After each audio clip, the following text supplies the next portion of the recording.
आज बुधवार सुबह महाराष्ट्र से दुखद खबर सामने आई जब विमान हादसे में महाराष्ट्र के डिप्टी सीएम अजीत पवार का निधन हो गया। इस घटना के बाद उत्तराखंड के मुख्यमंत्री पुष्कर सिंह धामी ने अजीत पवार के विमान दुर्घटना में निधन होने पर दुख व्यक्त किया है। मुख्यमंत्री पुष्कर सिंह धामी ने इस हृदय विदारक घटना पर गहरा शोक व्यक्त करते हुए कहा कि अजीत पवार ने समाज के अंतिम पंक्ति में खड़े व्यक्ति के कल्याण के लिए सदैव करुणा, संवेदनशीलता और प्रतिबद्धता के साथ कार्य किया है। उन्होंने ईश्वर से प्रार्थना की कि इस दुखद हादसे में दिवंगत सभी पुण्यात्माओं को अपने श्री चरणों में स्थान प्रदान करें और शोकाकुल परिवारजनों, सहयोगियों और समर्थकों को यह दुख सहन करने की शक्ति प्रदान करें। तो आपको बता दें कि आज महाराष्ट्र के डिप्टी सीएम अजीत पवार का निधन हो गया। आपको बता दें कि बारामती में उनका विमान क्रैश हो गया और इस दुर्घटना में उनका निधन हो गया और इसी के साथ विमान में सवार 6 लोगों की यहां पर मौत हो गई है और उनकी मौत पर उत्तराखंड के मुख्यमंत्री पुष्कर सिंह धामी ने शोक व्यक्त किया है और दिवंगत पुण्यात्माओं की शांति के लिए प्रार्थना भी की है। इसी के साथ शोकाकुल परिजनों को दुख सहने की शक्ति देने की बात भी मुख्यमंत्री पुष्कर सिंह धामी ने यहां पर की है।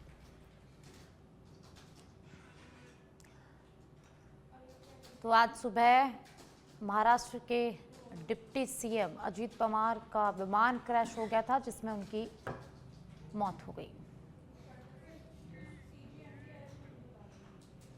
रुद्रपुर से खबर है जहां समान नागरिक संहिता यानी कि यूसीसी कानून के 1 वर्ष पूर्ण होने के अवसर पर राज्य सरकार के निर्देशानुसार गांधी पार्क में यूसीसी दिवस मनाया गया, जहां नगर निगम और जिला प्रशासन के संयुक्त तत्वाधान में कार्यशाला एवं जन सुविधा शिविर का आयोजन किया गया।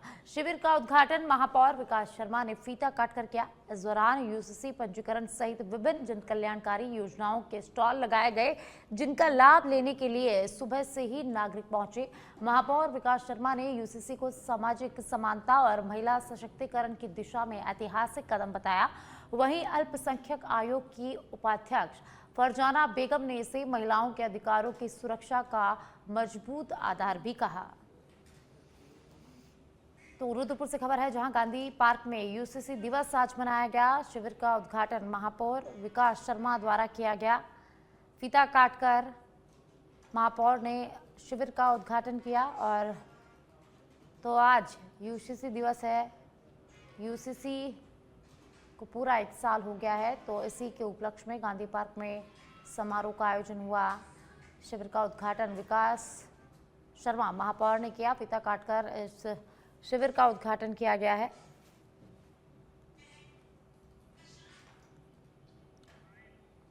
पहला राज्य था जिसमें यूसीसी लागू हुआ और आप लोग खुद ही देख रहे हैं कि कितनी यहाँ पे भीड़ आई हुई है। सभी लोग अपना यूसीसी बनवाना चाहते हैं और कहीं ना कहीं ये कोशिश की जा रही है कि जो हमारे 7 काउंटर बने हैं उन 7 काउंटर्स के माध्यम से सिर्फ ऑन द स्पॉट हम लोग यूसीसी बना सकें। इसके अलावा ये भी आप लोग देख सकते हैं कि यहाँ पे जितने भी हमारी योजनाएं के भी स्टॉल लगे हैं उसके भी लाभार्थियों को कहीं ना कहीं यूसीसी पंजीकरण जो कराए जाएंगे उन्हीं को आगे लाभ मिलेगा। तो इसलिए पूरे सैचुरेशन मोड में इसके कैंप्स लगाए जा रहे हैं और 2010 के बाद सभी लोगों को 26 मई 2010 के बाद सभी लोगों को अनिवार्यता अपने मैरिज को यूसीसी में पोर्टल में रजिस्टर करना पड़ेगा। इससे आप लोग देखते हैं कि कहीं ना कहीं जो डोमेस्टिक वायलेंस के क्राइम्स होते हैं, कोई अन्य तरह के जो घरेलू क्राइम्स होते हैं, उनको रोकने के लिए काफी बड़ी पहल है उत्तराखंड सरकार। और आप देहरादून से खबर है जहां कैबिनेट मंत्री गणेश जोशी के जन्म दिवस के अवसर पर जन सेवा की भावना को समर्पित करते हुए सेवा सप्ताह के अंतर्गत कैंप कार्यालय में आंगनबाड़ी कार्यकर्त्रियों और सहायिकाओं के सम्मान समारोह का आयोजन किया गया। कार्यक्रम में मुख्य अतिथि के रूप में विधानसभा अध्यक्ष रितु खंडूड़ी और कैबिनेट मंत्री गणेश जोशी ने आंगनबाड़ी कार्यकर्त्रियों को और सहायिकों को सम्मानित यहां पर किया। वहीं विधानसभा अध्यक्ष रितु खंडूड़ी ने कहा कि आंगनबाड़ी और आशा कार्यकर्त्रियां बच्चों के प्रथम गुरु के रूप में देश की भावी पीढ़ी को तैयार करने में अहम भूमिका निभा रही है। इसके बिना सामाजिक विकास की कल्पना अधूरी है। साथ ही कैबिनेट मंत्री गणेश जोशी ने कहा कि आंगनबाड़ी कार्यकर्त्रियां समाज के अंतिम छोर पर खड़े व्यक्ति तक सरकारी योजनाओं का लाभ पहुंचाने का कार्य कर रही है। तो आज कैबिनेट मंत्री गणेश जोशी का जन्म दिवस है और इसी के उपलक्ष्य में सेवा सप्ताह का आयोजन किया गया। कैंप कार्यालय में आंगनबाड़ी की जो महिलाएं हैं उनको सम्मानित यहाँ पर किया गया है। आंगनबाड़ी में कार्य करने वाली महिलाओं को सम्मानित किया गया। तो वहीं विधानसभा अध्यक्ष रितु खंडूड़ी भी इस कार्यक्रम में पहुंची। सबसे पहले तो आदरणीय मंत्री जी गणेश जोशी को मैं बहुत सारी शुभकामनाएं और बधाई देती हूं। उनका ये सेवा सप्ताह, अपने जन्मदिन के अवसर पर वो सेवा सप्ताह मनाते हैं और मुझे बहुत ही ज़्यादा प्रसन्नता और खुशी है कि उन्होंने अपनी हमारी जो बहनें हैं, जो आंगनबाड़ी कार्यकर्त्रियां हैं, उनका सम्मान करने का कार्य आज किया है। हम ये जानते हैं कि आंगनबाड़ी जो हमारी कार्यकर्त्रियां हैं वो हमारे छोटे छोटे बच्चों को, जो भावी नागरिक हैं इस देश का, इस प्रदेश के, उनको शिक्षा देने का काम, उनको अच्छा खान पान देने का काम, ताकि वो शुरुआती से ही उनका स्वास्थ्य अच्छा रहे, उनकी शिक्षा अच्छी रहे, इसका कार्य करती हैं। तो आज यहाँ पर आकर मुझे बहुत प्रसन्नता हुई जब मैंने देखा कि हमारी आंगनबाड़ी कार्यकर्त्रियों का आज यहाँ सम्मान हुआ। कि सबसे पहले तो आदरणीय मंत्री जी गणेश जोशी को मैं बहुत सारी शुभकामनाएं और बधाई देती हूँ। उनका ये सेवा सप्ताह अपने और अब रुद्रप्रयाग से खबर है, जहां प्रशासन चारधाम यात्रा की तैयारियों में पूरी सक्रियता से जुटा हुआ है। जिलाधिकारी प्रतीक जैन ने गढ़वाल मंडल आयुक्त की अध्यक्षता में हुई बैठक के निर्देशों के क्रम में घोड़ा खच्चर एसोसिएशन, डांडी कांडी एसोसिएशन, होटल एसोसिएशन और व्यापार मंडल के साथ बैठक कर यात्रा के सफल संचालन को लेकर विभिन्न पहलुओं पर यहां चर्चा की गई। उन्होंने बताया कि पिछले वर्षों में सामने आई समस्याओं के समाधान के लिए इस बार पहले से ही ठोस कदम उठाए जा रहे हैं और सभी व्यवस्थाओं को चाक चौबंद किया जा रहा है। इसी बीच क्षेत्र में हुई भारी बर्फबारी के चलते बड़ी संख्या में पर्यटक भी रुद्रप्रयाग पहुंच रहे हैं। तो रुद्रप्रयाग से खबर है, जहां चारधाम यात्रा को लेकर बैठक की गई। चारधाम यात्रा की तैयारियों में प्रशासन पूरी तरह से यहां पर जुटा हुआ है। बैठक कर यात्रा के सफल संचालन को लेकर महत्वपूर्ण चर्चा इस बैठक में की गई। सभी व्यवस्थाओं को चाक चौबंद किया गया है और वहीं जो अधिकारी है उनको भी सभी चीजें व्यवस्थित करने के निर्देश यहां पर दिए गए हैं। ट्रैफिक की बात चल रही है और इसीलिए हमने एक वैकल्पिक पैदल रूट भी जो है वो केदारनाथ जी यात्रा का बनाया है। अगर हम देखें तो भीमबली से केदारनाथ जी तक एक दूसरा रूट भी हम लोगों ने तैयार किया है, जहां से हम लोग यात्रियों का आवागमन कर सकते हैं। हालांकि उस रूट को सुचारू करने के लिए हमारे को करीब 1 साल, हो सकता है 1 सीजन इंतजार करना पड़े, क्योंकि उस रूट पे अभी रूट तो तैयार हो गया है, लेकिन जो बाकी सुविधाएं होती हैं जैसे बिजली, पेयजल इत्यादि, ये हम लोग अभी तक वहां पे नहीं पूरा कर पाए हैं। क्योंकि इस बार हम लोग कोशिश करेंगे, जब ग्रीष्मकालीन सत्र होता है तो हमारे जो बाकी अन्य विभाग हैं वो भी वहाँ पे काम कर पाएंगे, और एक बार हम जब ये कर दें तो मुझे लगता है 2027 की यात्रा में हम लोग वो अल्टरनेट रूट पूरी तरह से यूज कर पाएंगे। लेकिन इस बार भी अगर आवश्यकता पड़ती है, अगर ज्यादा भीड़ होती है, तो मौके की जरूरत को देखते हुए। और आप चंपावत से खबर है, जहां समान नागरिक संहिता के प्रभावी क्रियान्वयन में उत्कृष्ट कार्य करते हुए जनपद चंपावत ने प्रदेश स्तर पर अपना परचम लहराया है। प्रथम समान नागरिक संहिता दिवस के अवसर पर राज्य में सर्वश्रेष्ठ प्रदर्शन के लिए चंपावत को सम्मानित किया गया है। यह सम्मान देहरादून स्थित हिमालयन कल्चरल सेंटर गढ़ी कैंट में आयोजित राज्य स्तरीय समारोह में मुख्यमंत्री पुष्कर सिंह धामी द्वारा प्रदान किया गया। मुख्यमंत्री पुष्कर सिंह धामी ने समान नागरिक संहिता को सामाजिक समरसता और समान अधिकारों की दिशा में ऐतिहासिक पहल बताते हुए इसके सफल क्रियान्वयन में जुटे अधिकारियों और कार्मिकों की सराहना भी की। जिला अधिकारी मनीष कुमार ने के नेतृत्व में चंपावत जनपद ने ग्रामीण क्षेत्रों में 100% पंजीकरण कर प्रदेश में मिसाल कायम की है। प्रशासनिक समन्वय और व्यापक जन जागरूकता अभियानों के चलते अब तक 24,700 से अधिक नागरिकों का पंजीकरण यहां पर किया जा चुका है। तो चंपावत से खबर है, जहां समान नागरिक संहिता में चंपावत का परचम यहां पर लहराया है। यूसीसी दिवस पर राज्य में सर्वश्रेष्ठ प्रदर्शन का सम्मान यहां पर चंपावत को मिला है। ग्रामीण क्षेत्रों में 100% पंजीकरण यहां पर हुआ है। समान नागरिक संहिता में चंपावत को सम्मानित किया गया है। मुख्यमंत्री पुष्कर सिंह धामी ने यहां पर सर्वश्रेष्ठ अधिकारियों को सम्मानित किया है, लोगों को यहां पर सम्मानित किया है जिन्होंने यूसीसी में बेहतर काम किया है।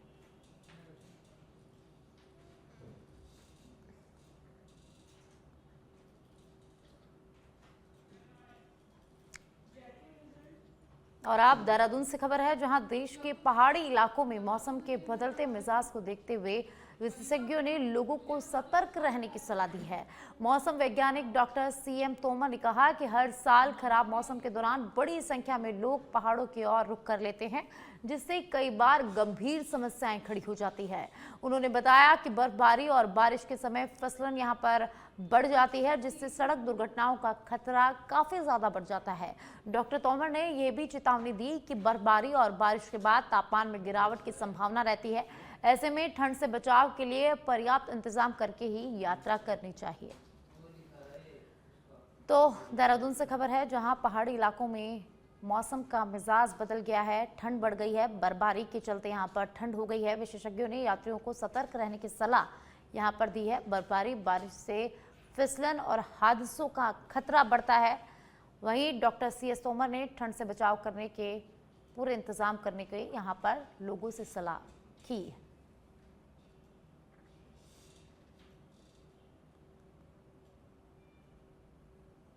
एकदम से रश कर लेते हैं पहाड़ों की तरफ को, और फिर बहुत सारी तरह की समस्याओं में फंस जाते हैं। तो जैसे हमने बताया कि अब एक तो अब मौसम का अपडेट रेगुलर अपडेट होना चाहिए, और दूसरा ये कि जब बर्फ गिर रहा है या बारिश हो रहा है तो फिसलन वाला इलाका में जो है दुर्घटनाएं होने की संभावनाएं बढ़ जाती है, और ऐसे में लैंडस्लाइड मड स्लाइड का भी चांसेस होते हैं। तो इन सब चीज़ों से बचना चाहिए। उस समय मूवमेंट ना करें तो बेटर, बहुत अच्छा रहे। और दूसरा ये कि क्योंकि टेम्परेचर स्नोफॉल के बाद और रेनफॉल के बाद ऐसे पहाड़ी इलाकों में टेम्परेचर हमारे चांसेस है, जैसे हमको उम्मीद है कल से टेम्परेचर डाउन होंगे, तो उससे भी ठंड से भी बचने का पर्याप्त साधन लेकर के चलें या उसकी व्यवस्था। आपको सीधा ले चलते हैं देहरादून, जहां नव चयनित शिक्षकों को नियुक्ति पत्र वितरण कार्यक्रम का आयोजन हो रहा है और मुख्यमंत्री पुष्कर सिंह धामी कार्यक्रम में शिरकत कर रहे हैं। तो मुख्यमंत्री पुष्कर सिंह धामी यहां पर पहुंच चुके हैं। तस्वीरें टेलीविजन स्क्रीन पर शिक्षा विभाग द्वारा इस कार्यक्रम का आयोजन हो रहा है। नवचयनित शिक्षकों को नियुक्ति पत्र वितरण कार्यक्रम आज यहाँ पर आयोजित किया गया है। मुख्यमंत्री पुष्कर सिंह धामी कार्यक्रम में पहुंच चुके हैं और यहाँ पर शिक्षकों को नियुक्ति पत्र जो है वो सौंपे जाएंगे। तो देहरादून से लाइव तस्वीरें। देहरादून में शिक्षकों को, नव चयनित शिक्षकों को नियुक्ति पत्र वितरण कार्यक्रम का आयोजन हो रहा है। शिक्षा विभाग द्वारा इस कार्यक्रम का आयोजन किया जा रहा है। मुख्यमंत्री पुष्कर सिंह धामी इस कार्यक्रम में पहुंच चुके हैं, कार्यक्रम में शिरकत कर रहे हैं। तो तस्वीरें आपके टेलीविजन स्क्रीन पर, जहां बड़ी संख्या में शिक्षक यहाँ पर पहुंचे हैं और शामिल हो रहे हैं, और इसी के साथ बड़ी संख्या में लोग भी यहाँ पर मौजूद हैं। तो आज शिक्षकों को नियुक्ति पत्र यहाँ पर सौंपे जाएंगे। मुख्यमंत्री पुष्कर सिंह धामी यहाँ पर पत्र सौंपेंगे।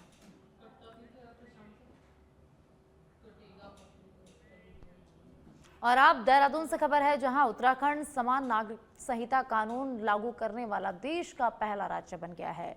इस कानून की पहली वर्षगांठ के मौके पर देहरादून में राज्य स्तरीय कार्यक्रम का आयोजन किया गया। कानून के तहत महिला सम्मान को लेकर विशेष प्रावधान किए गए हैं। विधानसभा अध्यक्ष ऋतु खंडूड़ी भूषण ने बताया कि इस कानून में महिलाओं के अधिकार और सम्मान को सुरक्षित करने वाले कई महत्वपूर्ण प्रावधान शामिल है। उन्होंने कहा कि हमारा छोटा सा राज्य देश को दिशा दिखाने का काम कर रहा है, जिससे अन्य राज्य भी प्रेरणा ले रहे हैं। तो देहरादून से खबर है, जहां राज्य स्तरीय कार्यक्रम का आयोजन यहां पर किया जा रहा है। तो यूसीसी की वर्षगांठ पर यह आयोजन हुआ है। उत्तराखंड समान नागरिक संहिता कानून यहां पर लागू हुआ है और कानून लागू करने वाला देश का पहला राज्य उत्तराखंड बना है। देश से हम लोग आते हैं, हमने पूरे देश के लिए एक ऐसा कार्य किया जिसको देखकर लोग प्रेरणा ले रहे हैं और कार्य कर रहे हैं कि उनके भी राज्य में यूसीसी जैसा एक कानून लाया जाए।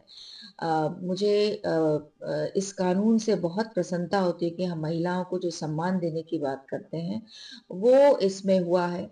जो हमारा वंचित है, जो गरीब है, उसके लिए ये कानून आया है। तो यूसीसी के 1 साल होने पर जो सफलता मिल रही है, जिस तरह की सफलता हम सोचते थे कि हमारी बहनों को, हमारे गरीबों को मिलेगी, वो मिल रही है, तो देख के प्रसन्नता हो रही है। उत्तराखंड में चारधाम और अन्य मंदिरों में गैर हिंदुओं के प्रवेश पर प्रतिबंध लगाने की मांग तेज हो गई है। बद्रीनाथ डीमरी धार्मिक केंद्र पंचायत के अध्यक्ष आशुतोष डीमरी ने बद्री केदार मंदिर समिति के प्रस्ताव का समर्थन किया है और कहा है कि समिति के अधीन सभी मंदिरों में गैर हिंदुओं का प्रवेश वर्जित करने के लिए आगामी बोर्ड बैठक में औपचारिक प्रस्ताव लाया जाएगा। वहीं उत्तराखंड के मुख्यमंत्री पुष्कर सिंह धामी ने स्पष्ट किया कि धार्मिक स्थलों का प्रबंधन वहां की समितियां करती है और सरकार उनके निर्णयों का सम्मान करेगी। यह मांग देवभूमि की धार्मिक पवित्रता और परंपराओं को बनाए रखने के उद्देश्य से की जा रही है। तो देहरादून से खबर है, जहां मंदिरों में गैर हिंदुओं के प्रवेश पर प्रतिबंध लगाने की मांग अब तेज हो गई है। बीकेटीसी के मंदिरों में रोक की मांग बढ़ गई है। अध्यक्ष आशुतोष डीमरी ने प्रस्ताव का समर्थन यहां पर किया है और इसके साथ सीएम धामी ने कहा कि मंदिर समितियों के फैसले का सरकार सम्मान करेगी, क्योंकि फैसले समिति लेती है। चारधाम में गैर हिंदुओं के प्रवेश पर प्रतिबंध की मांग अब तेज हो गई है। वहीं आशुतोष डीमरी ने प्रस्ताव का समर्थन भी किया है और कहा है कि गैर हिंदुओं के प्रवेश को यहां पर वर्जित किया जाएगा। बद्रीनाथ, केदारनाथ और उससे जुड़े हुए जितने भी सहवर्ती मंदिर हैं, मंदिर समिति के या हम सब सनातन धर्मावलंबियों के जो मंदिर हैं, उन मंदिरों में गैर हिंदुओं के रोक पर, एंट्री पर पूरी तरीके से रोक लगनी चाहिए, प्रवेश वर्जित होना चाहिए। इसके अलावा वहां की व्यवस्था से जुड़े हुए तमाम कार्यों में, चाहे वो टेंडर से जुड़ा हुआ काम हो, चाहे वो अन्य व्यवस्थागत मंदिर से जुड़ा हुआ कोई कार्य हो, उसमें भी पूरी तरीके से गैर हिंदुओं पर प्रतिबंध लगना चाहिए। यह हमारा आग्रह है, यह हमारी अपेक्षा है। और जो मंदिर समिति के अध्यक्ष द्विवेदी जी प्रस्ताव लाने जा रहे हैं, गैर हिंदुओं की एंट्री पर बैन किया जाएगा, हम हृदय की गहराइयों से, खुले मन से इसका स्वागत करते हैं, भूरी भूरी प्रशंसा करते हैं। जो भी हमारे पौराणिक स्थल हैं, हमारे देव स्थान हैं, इन स्थानों को देखने वाले, उनका संचालन करने वाले वहाँ के सभी हमारे जो धार्मिक संगठनों के लोग हैं, तीर्थ सभा के लोग हैं, गंगा सभा के लोग हैं, केदार सभा के लोग हैं, बद्री केदार मंदिर समिति के लोग हैं, हमारा पूज्य संत समाज है, और सब जो भी, चूँकि वही उसका संचालन करते हैं, हमने कहा है कि उनकी जो भी उसमें राय होगी या जो उनका मत होगा, उसके अनुसार ही सरकार आगे बढ़ेगी। और ये स्थान हमारे बहुत पौराणिक महत्व के स्थान हैं और इन स्थानों के पहले समय में कुछ कानून भी बने हुए हैं। हम उन कानूनों का भी अध्ययन कर रहे हैं, उसके आधार पर हम आगे बढ़ेंगे। चंपावत के पंचमेश्वर क्षेत्र में नदी पर्यटन और रोजगार की नई संभावनाएं उभरती नजर आ रही है। जिलाधिकारी मनीष कुमार के पंचमेश्वर दौरे के दौरान सरयू, महाकाली और महानदी के संगम स्थल पर एंगलिंग करने के बाद उन्होंने क्षेत्र को विश्व स्तरीय एंगलिंग डेस्टिनेशन के रूप में भी विकसित करने के संकेत दिए हैं। डीएम ने स्वयं एंगलिंग कर करीब 1 किलो वजनी मछली पकड़ी, जिसे सुरक्षित रूप से नदी में छोड़ दिया गया। इस अनुभव के बाद उन्होंने कहा कि पंचमेश्वर में अंतर्राष्ट्रीय स्तर के एंगलिंग मीट आयोजित कर देशी विदेशी पर्यटकों को आकर्षित किया जा सकता है, जिससे स्थानीय युवाओं के लिए रोजगार के नए अवसर पैदा होंगे। महाशेर संरक्षण समिति और मत्स्य जीवी सहकारी समिति के सदस्यों ने डीएम का स्वागत करते हुए क्षेत्र की संभावनाओं से अवगत कराया और बताया कि यहाँ दुर्लभ सुनहरी महाशेर मछली पाई जाती है। चंपावत से खबर है, जहां डीएम ने समृद्ध योजना बनाने का यहां पर भरोसा दिया है। डीएम मनीष कुमार ने पर्यटन केंद्र बनाने के संकेत भी चंपावत में दिए हैं। अंतर्राष्ट्रीय एंगलिंग मीट से युवाओं को रोजगार यहां पर मिलने वाला है। समिति ने सड़क और पर्यटक सुविधाओं के विकास की भी यहां पर मांग की है।